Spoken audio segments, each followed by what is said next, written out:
اللہ کی طرف سے گارنٹی ہے جو تم سے غلطی ہوئی تھی اللہ کیا کر دے گا؟ معاف. بشرطے کہ یہ نہ ہو کہ یہ نیت نہ ہو کہ چلو وہ والی تو لے لی تھی بہت اچھا ہو گیا, ٹھیک ہے نا بھائی, ندامت بھی ہو کہ میں نے غلط کیا, بد نظری ہو گئی, کچھ بھی ہو گیا, قتل بھی ہو گیا, اس کی بھی تلافی ہے اسلام میں. جان جان کر یہ سوچ کے قتل کرنا کہ میں توبہ کر لوں گا, یہ تو ٹھیک نہیں ہے. ایک مثال ہے, کسی سے ہو گیا بھی توبہ کا دروازہ کھلا ہے, اس کا بھی حل ہے. لیکن فطرت سے جب بغاوت کرتا ہے نا انسان, یہ دینداروں کی بات کر رہا ہوں, ایک بڑا معاشرے میں فالٹ آ گیا ہے, وہ فطرت سے بغاوت پہ اتر آتے ہیں. فطرت اور نیچر سے جب لڑو گے نا تو اللہ نے نیچر کو ایسا بنایا ہے کہ نیچر معاف بولتے کیوں نہیں بھائی, نہیں کرتی, وہ نہیں معاف کرتی. مثال کے طور پر آپ نے حرام کھا لیا. کیا کھا لیا آپ نے؟ چوری, کسی کے مرغی رکھی ہوئی تھی یا مرغی گھوم رہی تھی, چوری کر کے بسم اللہ اللہ اوپر پڑھ کے ذبح کیا, آپ نے کھا لی. حرام کھا لیا نا آپ نے. مرغی کھانا کیا ہے؟ حرام ہے نا. چوری کی مرغی ویسے تو حلال ہے, حرام کھا لیا, اس کی تلافی ہو جائے گی, ٹھیک ہے نا.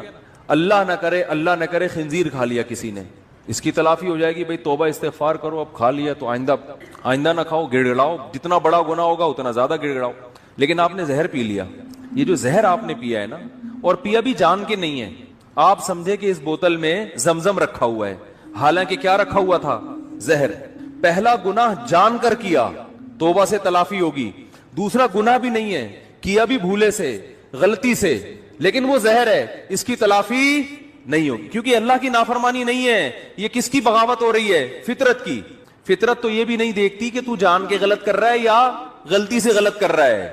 آپ جب زہر آنتوں میں اترے گا, جتنی مرضی توبہ کر لو, اے اللہ آئندہ میں جب بھی بوتل کا ڈھکن کھولوں گا 100 دفعہ سونگوں گا, پہلے کسی کو ٹیسٹ کراؤں گا, اس کے بعد میں پیوں گا, اس دفعہ معاف کر دے, میری آنتیں نہ گلیں, اس دفعہ معاف کر دے, آئندہ نہیں کروں گا. لاکھوں میں کروڑوں میں کوئی ایک معجزہ ہو جائے تو ایک الگ بات ہے, لیکن اللہ کا قانون یہ ہے کہ بھائی معاف تو میں نے کر دیا, تو نے بے احتیاطی کی, لیکن جو زہر ہے نا وہ معاف نہیں کرے گا, وہ تیری آنتوں کو گلائے گا اور تو مرے گا. نہیں آ رہی میرا خیال ہے بات سمجھ میں؟ بہت مشکل ہے. دیندار آدمی پتہ ہے کیا کرتا ہے؟ جو فطرت نے اصول, قدرت اللہ نے اصول, فطرت بھی اللہ نے بنا, زہر میں اللہ نے خاصیت رکھی نا کہ آنتوں کو گلائے گا. آگ میں جلانے کی خاصیت کس نے رکھی ہے؟ اللہ نے. آپ کا پاؤں پھسل گیا, لوگ کہہ رہے ہیں یار یہاں احتیاط سے جاؤ, نیچے آگ جل رہی ہے, پاؤں پھسل سکتا ہے. آپ نے کہا بھائی میں بڑا فنٹر ہوں, کچھ نہیں ہوتا ہے یار, میں گیا اور پھسل کے آگ میں گر گئے. یہ گناہ کیا نا آپ نے کہ احتیاط. اب آگ میں جیسے ہی گرے آپ نے اللہ سے معافی مانگی, اللہ مجھے معاف کر دے, میں نے بے احتیاطی کی. بے احتیاطی بھی ایک جرم ہے. اللہ فوراً کیا کر دے گا؟ معاف, کہ بھائی میرا بندہ توبہ کر رہا ہے, معاف. اللہ مجھے معاف کر کے آگ سے نکال لے اب, کیونکہ میں غلطی سے گرا ہوں, تو معاف. اللہ کیا کہے گا؟ ونس اپون اے ٹائم, ایک دفعہ ایسا ہوا تھا, ابراہیم آگ میں گئے تھے, میں نے بچا لیا تھا. بس یہ ابراہیم کے ساتھ ایسا ہوا, اور ہو سکتا ہے 2-4 اور ایسے واقعات ہو گئے ہوں.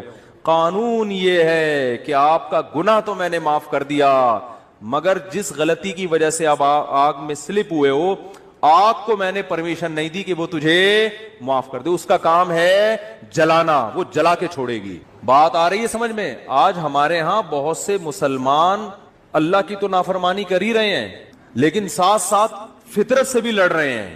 دیکھو انگریز کوشش کرتا ہے نیچر سے نہ لڑے. کیا مطلب؟ کامیابی کے جو دنیاوی اسباب ہے نا وہ اختیار کرتا ہے. وہ تبھی کامیابی جو دنیا کے لحاظ سے جس کو وہ کامیابی سمجھتے ہیں وہ کامیاب ہوتے چلے جا رہے ہیں, کیونکہ اللہ کا قانون ہے کہ بھئی کوئی کافر بھی اگر اسباب اختیار کرے گا نا, جس چیز کا جو سبب میں نے رکھا ہے. دیکھو اس کی ایک مثال دیتا ہوں. آپ بے احتیاطی کر رہے ہو, آپ بھی آگ میں گر گئے اور کافر بھی گر گیا بے احتیاطی سے, تو آگ یہ نہیں دیکھے گی کہ یہ چونکہ کلمہ پڑھنے والے, اس کو بچا لو, وہ کافر ہے اس کو کیا کر دو, جلا لو.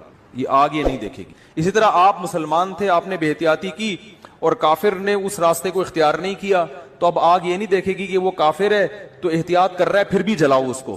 نہ نہ نہ نہ, بلکہ آگ اس تک نہیں پہنچے گی, آگ وہ بچ جائے گا. دنیا کی آگ کی بات کر رہا ہوں. تو دنیا میں اللہ تعالی نے کامیابی اور ناکامی کو کس کے ساتھ جوڑ دیا ہے؟ اسباب کے ساتھ.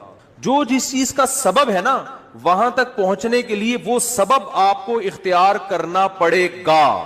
اس سبب کو اختیار کیے بغیر وظیفے, دعائیں اور آشرواد لے لینا کسی سے, جا کے سر پہ ہاتھ پھیر دیں گے حضرت جی تو میری شادی ہو جائے گی, نہیں ہوگی شادی آپ کی. کیونکہ سب سے بڑا مسئلہ آج کل یہی بنا ہوا ہے نا, تو اس لیے مثال ذہن میں آ جاتی ہے.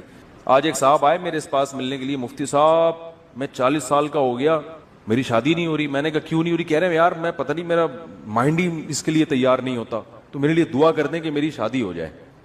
میں نے کہا تو کر ہی نہیں رہی, کر ہی نہیں رہا, تو میں یہ دعا کر دیتا ہوں آپ کا مائنڈ بن جائے. تو میں نے کہا بنانے کی کوشش کرو گے تو بنے گا نا. تو بہت بڑا مسئلہ ہمارے ساتھ یہ ہے کہ صحت کے معاملے میں بھی, پڑھائی کے معاملے میں بھی, اور بزنس کے معاملات میں بھی, دین کے معاملات میں بھی. دین میں بھی تو یہ ہے نا کہ جنت کے اسباب اختیار کرو گے تو کہاں جاؤ گے؟ جنت میں. تو اس میں بھی جنت کے اسباب بھی اختیار کرنے کے لیے تیار بولو نہیں ہے. جنت کے اسباب ہے گناہ چھوڑو, گناہ نہیں چھوڑتے. اور پتہ نہیں ایران توران کیا کچھ کر لیں گے, وظیفے پڑھ لیں گے, 5 لاکھ دفعہ آیت الکریمہ پڑھ لی, فلاں نے پڑھ لی, یہ کر لیا, وہ کر لیا, اور فلاں کو کھانا کھلا دیا. بھائی جنت میں جانے کا سب سے پہلا سبب کیا ہے؟ کہ جس چیز کو اللہ نے حرام کہہ دیا اس سے آپ کو بچنا ہے. گناہ چھوڑنا ضروری ہے. اپنے عقیدے کو توحید کے بغیر جنت میں نہیں جا سکتے. کتنے اچھے بن جاؤ, شرک پر اگر ہے. دیکھو جیسے دنیا کا کے اسباب ہوتے ہیں نا, کہ جب تک محنت نہیں کرو گے, صحت کی کوشش نہیں کرو گے تو صحت بنتی نہیں ہے. یہ تھوڑی کہ اٹرم پٹرم جو مرضی کھاتے رہو اور آپ پھر بھی صحت مند, ایسا نہیں ہوتا. یہ جو لوگ کہتے ہیں نا فلاں سب کچھ کھا جاتا ہے پھر بھی ٹھیک ہے, ایسا نہیں ہے. ایک وقت اس کو بھی بریک لگانی پڑتی ہے, اس کو روکنا پڑتا ہے اپنے آپ کو. اور جو پھر بھی کچھ نہیں ہو رہا ہے اس کا مطلب ایک ہی دفعہ میں ہونے والا ہے, اس کو ایک ہی دفعہ میں پھٹ جائے گا بیٹھا بیٹھا.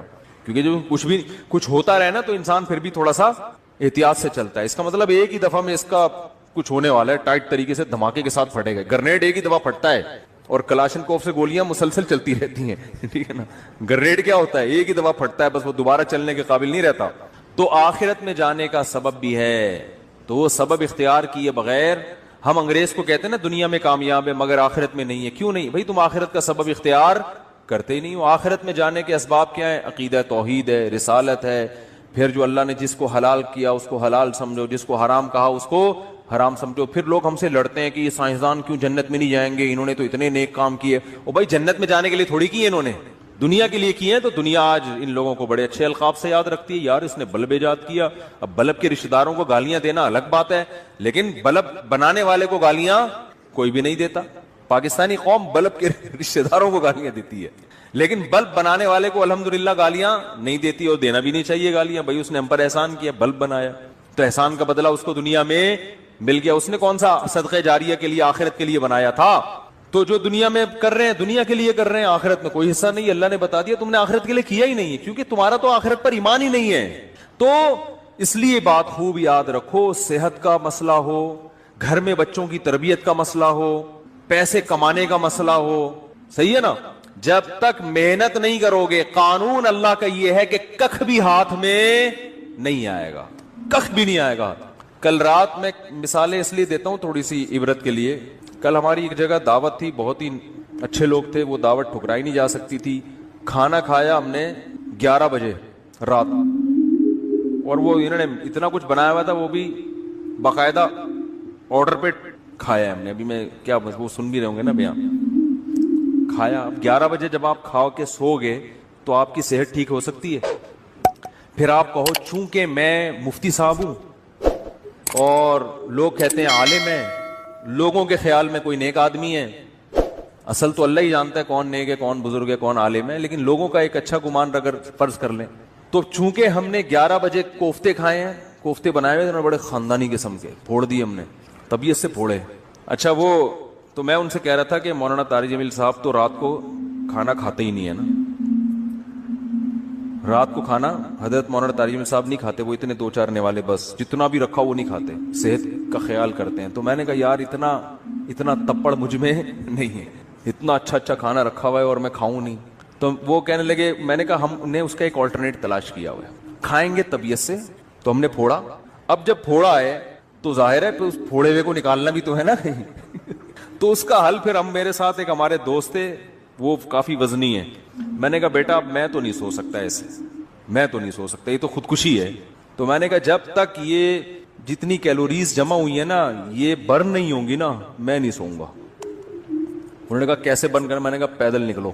تو ہم پھر نکل لیے پیدل, ٹھیک ٹھاک واک کی. پھر ہمارے ایک دوست کا جم ہے یہاں چلا گیا, پھر وہ جو مشین ہوتی ہے نا بھاگنے والی اس پہ بھاگا. میں نے دیکھا, میں نے اس سے پوچھا یار آدھا کلو کڑھائی میں کتنی کیلوریز, میں نے آدھا کلو کڑھائی نہیں کھائی لیکن اس سے ویسے ہی پوچھا ہے کتنی کیلوریز ہوتی ہیں. اس نے کہا کہ پتہ نہیں 100 ہوتی ہیں. تو میں نے کہا جب تک 100 یہاں وہ مشین میں لکھا ہوا تھا نا, اتنا اس پہ میں چلا ہوں اور تیز تیز واک کی ہے کہ جب وہ آئے نا کہ 100 کیلوریز آپ کی برن ہو گئی ہیں, پھر ہم مشین سے اترے.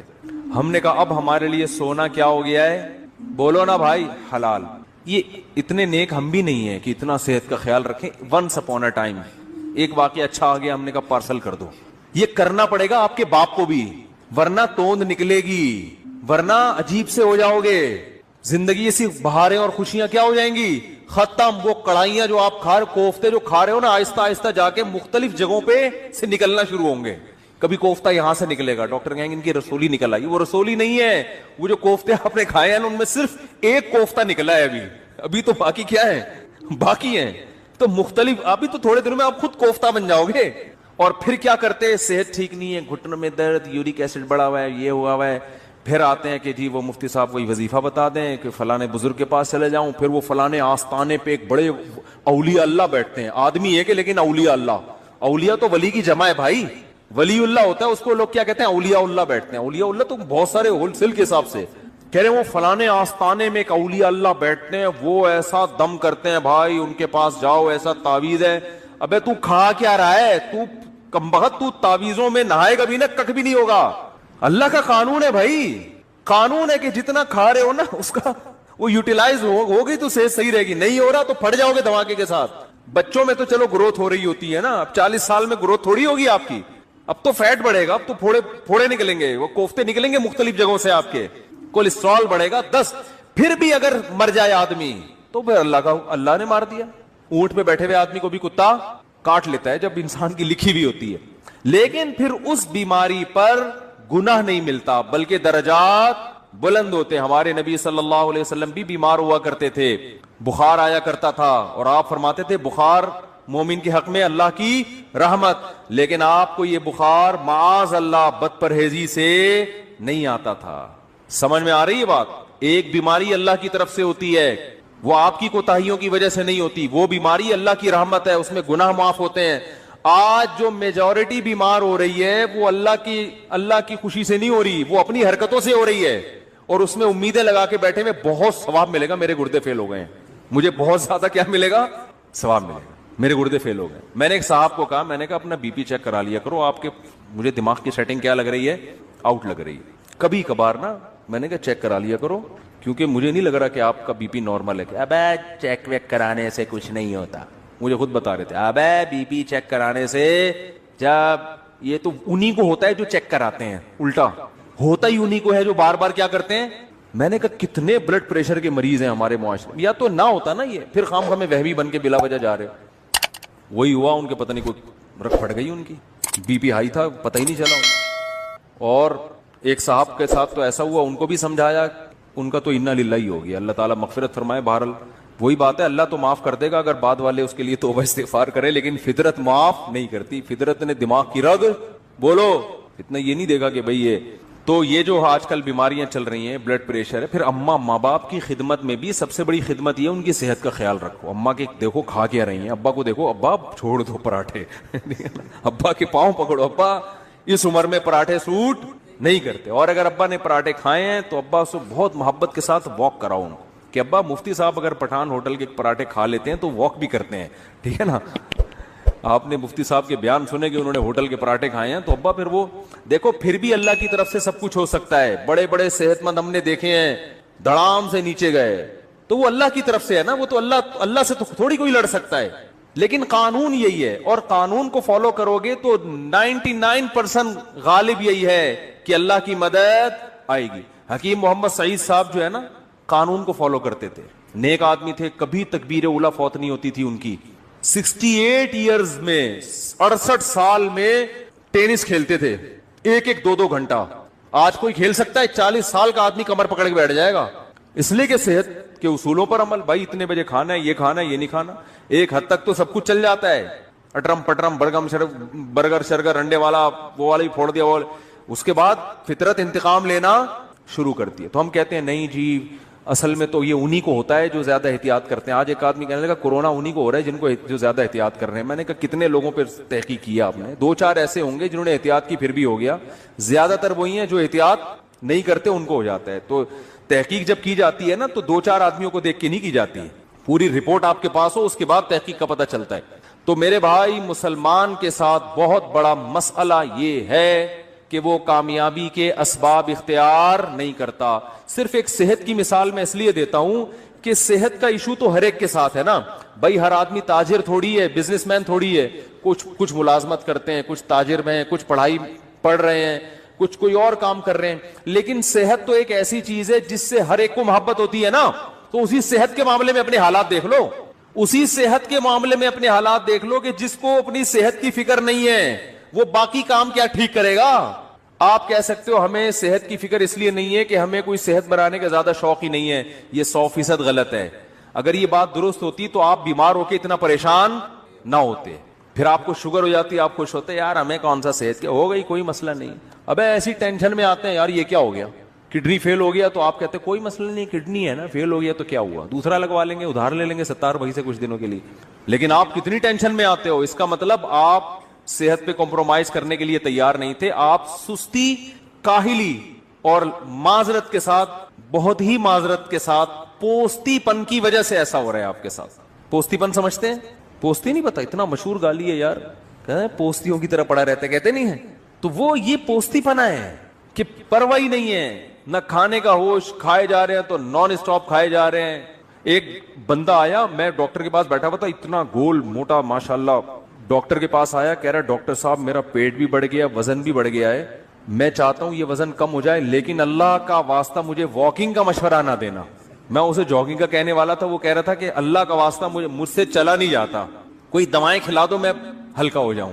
ڈاکٹر نے اس کو بولا بھائی ایسا ممکن نہیں کہ لیٹے لیٹے سرنج سے جو ہے نا تمہاری چربی نکال کے تمہیں کم کر دیں. فٹ بال میں سے تو ہوا ایسے نکالی جا سکتی ہے, بندے میں سے ہوا نکالنا میرے بھائی آسان نہیں ہے. بندے کو اپنی ہوا خود ہی نکالنی پڑے گی, چلے بغیر یہ ممکن نہیں ہے. تو دیکھو ہارڈ ورکنگ, محنت, دماغی محنت بھی, جسمانی محنت بھی, جب تک اس سستی کو اپنے آپ سے دور نہیں کرو گے, نہ اللہ کے ہاں کوئی مقام حاصل کر سکتے ہو اور نہ دنیا کے ہاں کوئی مقام حاصل کر سکتے ہو. اور اس میں یہ امیدیں, بے دین آدمی تو کہتا ہے چلو کہیں بھی مقام نہیں مل رہا کیا کریں, دیندار آدمی اس پہ دین کا لیبل لگا دیتا ہے. یہ ہے اصل چیز خطرناک جو میں بیان کرنا چاہتا ہوں. اگر کوئی اسباب اختیار کرتا ہے نا کامیابی کے, اس کو بیوقوف سمجھتے ہیں لوگ. علماء کے ساتھ دیکھ لو نا, علماء کے ساتھ گارڈ ہوتے ہیں, زیادہ تر علماء کے ساتھ جو مشہور ہیں نہیں ہوتے, ہوتے ہیں بولو نا. اور یاد رکھو یہ ذمہ داری جو خود عالم ہوتا ہے نا وہ اس سے بے پرواہ ہوتا ہے, وہ تو شہادت کی تمنا میں ہوتے ہیں. یہ ان کے ماتحتوں کا, مریدوں کا کام ہوتا ہے ان کو اس کی طرف توجہ دلانا کہ حضرت آپ کو ایسے چھوڑیں گے نہیں, گارڈ کے بغیر نہیں چھوڑیں گے ہم آپ کو. لیکن مسجدوں میں الٹا ہو رہا ہے, مرید الٹا کر رہے ہوتے ہیں. اگر ان کے پیر صاحب گارڈ اپنے خرچے پہ بھی رکھ لینا تو مریدوں کو اعتراض ہو رہا تھا یار پیر صاحب کو اللہ پہ توکل, بولو بھائی پیر صاحب کو تو اللہ پہ توکل ہی نہیں ہے. مفتی نظام الدین شہید ہو گئے, وہ تو گارڈ کی موجودگی میں شہید ہوئے. اس کا مطلب ہے کہ گارڈ ان کے ساتھ تھے مگر جتنی سیکیورٹی ہونی چاہیے تھی اتنی. دیکھو باطل لوگوں میں قتل بہت کم ہوتے ہیں لوگ, اہل باطل کے یہاں, اس لیے کہ وہ اللہ پہ توکل تو ہے ہی نہیں نا ان کے یہاں تو سب کچھ اسباب. آپ کو پتا ہے یہ جو ڈونلڈ ٹرمپ کی سیکیورٹی, کبھی یوٹیوب پہ سرچ کریں آپ حیران ہو جائیں گے. یہ سیکیورٹی اگر کوئی مسلمان سربراہ رکھ لے تو لوگ اس کو کیا تانا دیں گے, اللہ پہ توکل نہیں ہے. حالانکہ یہ تانا یہاں بنتا ہے ہی نہیں. ہمارے شیخ نے گارڈ رکھے, حضرت مفتی رشید احمد صاحب نے, تو لوگوں نے کہا ایک طرف اتنے اللہ والے, اللہ کی محبت میں ہر وقت آنسو نکلتے رہتے ہیں, روتے رہتے ہیں اور اپنی حفاظت کے لیے. حضرت کے تو گارڈ ایسے خاندانی گارڈ تھے, وہ تو کسی کو معاف کر, وہ تو حضرت کے تو یعنی وہ تو گارڈ کا اس سے بھی تعلق ہے نا کہ آپ کو خطرہ کتنا ہے. تو حضرت کو تو بہت زیادہ خطرہ تھا. تو حضرت ہی کے بہت سے مریدین نے کہنا شروع کیا ان کا تو اللہ پہ توکل نہیں ہے, اتنے بڑے بزرگ بنے. ہر ایک کی تلاشی ہوتی تھی, جو بھی آتا تھا نا, چاہے کوئی بزرگ آئے نیک آئے, گارڈ سب کو اچھی طرح کنگال کے اندر بھیجتے, اب آپ جا سکتے. تو بہت سے لوگ بگڑ بھی جاتے تھے, کہ ہم بم لے کر آ رہے ہیں. بعض کہتے تھے کیا ہم شکل سے چور لگ رہے ہیں, کیا ہم بم رکھنے آئے ہیں یہاں پہ. تو حضرت کی طرف سے ہدایت تھی, کسی کو معاف کرنے کی اجازت نہیں ہے, سب کی تلاشی. تو بہت سے دینداروں نے اعتراض کیے, ان کو پہ توکل نہیں ہے. اللہ کی قدرت, ایک حملہ ہو گیا مدرسے پر. یہ بات ہے 94-95 کی. ہم بھی مدرسے میں نیچے سو رہے تھے, کچھ دہشت گرد مدرسے میں گھسے. گارڈ نے بہادری کی ہے, وہ مورچے سے اتر کے اس نے چھلانگ لگائی, ریپیٹر سے پورا برس فائر کیا, پورا برس اس کے پیٹ میں, وہ تو وہیں شہید ہو گیا. لیکن اس کی بہادری سے فائدہ یہ ہوا کہ وہ جتنے دہشت گرد تھے وہ مدرسے کے اندر داخل نہیں ہو سکتے، ورنہ آج میں یہاں ممبر پہ بیٹھ کے بیان نہیں کر رہا ہوتا، کیونکہ ان کا تو ہدف تھا گولیاں ہمارے اوپر سے گئی، ہم لیٹے ہوئے تھے، ہمارے اوپر سے گولیاں جا رہی تھیں، مسجد میں سو رہے تھے، تو جو دہشت گردوں نے کاروائی کی نا ان کی گولیاں ہمارے اوپر سے گئی ہیں، تو جب ہم اٹھے تو وہ بھاگ چکے تھے، کیونکہ اس نے گارڈ نے ایسی بہادری دکھائی کہ وہ جان پہ کھیل گیا، خود تو شہید ہو گیا، اور لیکن اس نے ان سب کو بھگا دیا۔ تو اس کے بعد وہ جو باتیں کرتے تھے نا الٹی الٹی، انہوں نے کہا یار اچھا ہوا انہوں نے گارڈ رکھے ہوئے تھے، ورنہ تو آج تو سارے ہی گئے تھے۔ تو حضرت کو اتنا غصہ آیا، حضرت نے فرمایا غنیمت ہے، سمجھ میں آ گیا، ایک بندے کو شہید کروا کے بات سمجھ میں آ گئی، لیکن شکر ہے۔ تو حضرت فرماتے تھے یہ کون سی عقل مندی ہے کہ ایک بندہ کو شہید کروانے کے بعد بات سمجھ میں آئے؟ عقل مندی تو یہ ہے کہ کام سے پہلے بات سمجھ میں آ جائے۔ پھر حضرت مولانا یوسف دھیانوی شہید رحمۃ اللہ علیہ، اتنے بڑے بزرگ، اتنے بڑے عالم، ان کی محنتیں ہوتی ہیں، پوری جوانی علم حاصل کیا ہوتا ہے، اتنی یہ ایسی شخصیتیں غیروں کے پاس ہوتی نا تو آپ دیکھو وہ کتنی قدر کرتے ہیں ان کی۔ گورا اپنے سائنسدانوں کی کتنی قدر کرتا ہے، گورے کو پتا ہو کہ یہ ہمارا قیمتی سرمایہ ہے۔ اچھا مجھے ایک بات بتاؤ، آرمی کا کوئی بہت بڑا آفیسر ایسے ہی سول ڈریس میں ایسے ہی گھوم رہا ہو اور کوئی گارڈ وارڈ نہ ہو، آرمی چھوڑے گی اس کو؟ آرمی بولے گی بھائی تم پہ خرچہ ہوا ہے، تم اگر شہید ہو گئے نا تم تو جنت میں جاؤ گے، ہماری ایسی کی تیسی ہو جائے گی، ہم نے ٹریننگ کی ہے، لاکھوں روپے خرچ کیے ہیں۔ ایک آرمی کے آفیسر آئے تھے ملنے کے لیے، وہ پتہ نہیں SSD کمانڈو تھے کیا تھے، تو ہمارے دوست نے مجھے بھی انوائٹ کر لیا، اس نے ان کی دعوت کی تھی، مجھے بھی انوائٹ کیا، تو وہ پائے وائے تھے وہ نہیں کھا رہے تھے، کوئی پائے تھے یا کیا کوئی ایسی خوراک تھی جو فل آف کولیسٹرول ہوتی ہے، تو وہ نہیں کھا رہے تھے۔ تو ہمارے دوست نے ان سے پوچھا آپ کی، انہوں نے کہا یار ہماری ٹریننگ پہ صحت پہ اتنے لاکھوں روپے خرچ ہوئے ہیں، میں پائے کھا کے حکومت کا وہ پیسہ ضائع نہیں کرنا چاہتا، میں کھانے پینے میں احتیاط، یا تو پہلے کھانا کھا چکے تھے، ڈبل کھانا تھا کیا تھا، مجھے تو واقعے کا اصل مغز یاد رہ جاتا ہے، پوری تفصیل یاد نہیں رہتی۔ تو میں نے کہا بندہ خاندانی ہے، بندہ کیا ہے، حکومت کے پیسے سب نہیں ہے، خاندانی ہر طرح کے لوگ ہوتے ہیں، فوج میں بھی ہر جگہ تو کھا بھی رہے ہوتے ہیں کہ آ جاؤ، حکومت کا پیسہ ہے نا پھر تو ڈبل کھانا ہے ٹھیک ہے نا، اچھے بھی ہوتے ہیں، ہر طرح ہر طبقے میں اچھے برے سب طرح کے لوگ ہوتے ہیں، تو وہ بڑے خاندانی تھے، بریگیڈیئر کے رینک کے آدمی تھے، انہوں نے کہا میں نہیں کھاؤں گا، اتنا خرچہ تھی، بڑی ٹائٹ خاندانی قسم کی فٹنس۔ تو یہ انسان کے عقل مند ہونے کی علامت ہوتی ہے، کوئی سیکیورٹی کا انتظام نہیں۔ تو یہ ہمارے دینداروں میں ایک بہت بڑا فالٹ ہے، وہ اس کو توکل سمجھتے ہیں، حالانکہ یہ توکل نہیں ہے۔ قرآن نے کیوں کہا ادعوا لہم ما استطعتم من قوہ، قوت اختیار کرو، الا ان القوۃ الرمی، آپ نے فرمایا قوت سے مراد تیر اندازی ہے، تیر اندازی سیکھو۔